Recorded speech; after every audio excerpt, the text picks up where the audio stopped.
जल जीवन के सबसे महत्वपूर्ण स्रोतों में से एक है। पीने योग्य एवं कृषि योग्य जल के अभाव में इस पृथ्वी पर मानव जीवन की परिकल्पना भी असंभव है।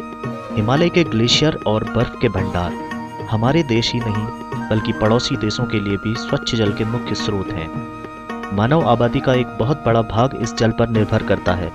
इतनी बड़ी आबादी को जल उपलब्ध कराने के बावजूद हिमालय का एक बहुत बड़ा भाग पीने योग्य जल से वंचित है या उसकी उपलब्धता बहुत कम है।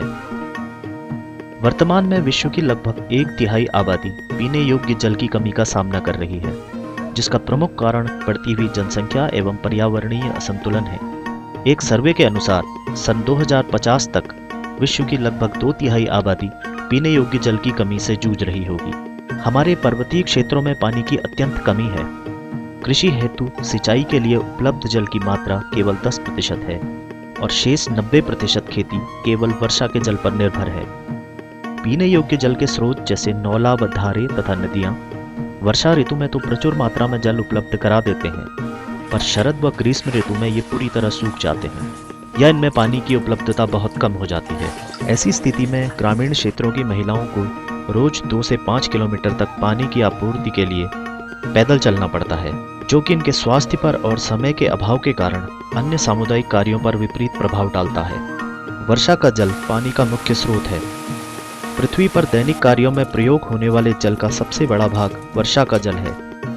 मॉनसून के दौरान यह जल काफी मात्रा में होता है, किंतु शेष समय में यह जल कम हो जाता है। जल संग्रहण के द्वारा इस जल की समस्या का समाधान किया जा सकता है।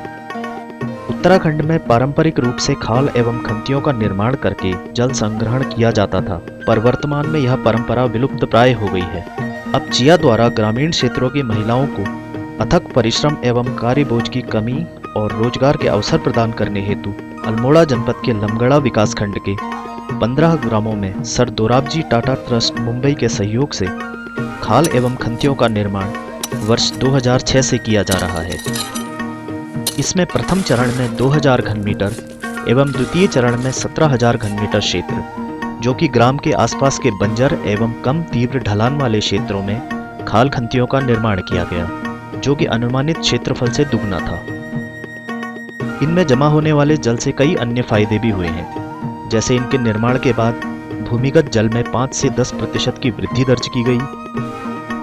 खालों एवं खंतियों में जमा पानी के कारण खेती के क्षेत्रों में नमी की मात्रा में वृद्धि हुई है। साथ ही बढ़ी हुई नमी के कारण क्षेत्र में लगाई गई चारा घास एवं अन्य पौधों की वृद्धि दर में भी वृद्धि हुई है।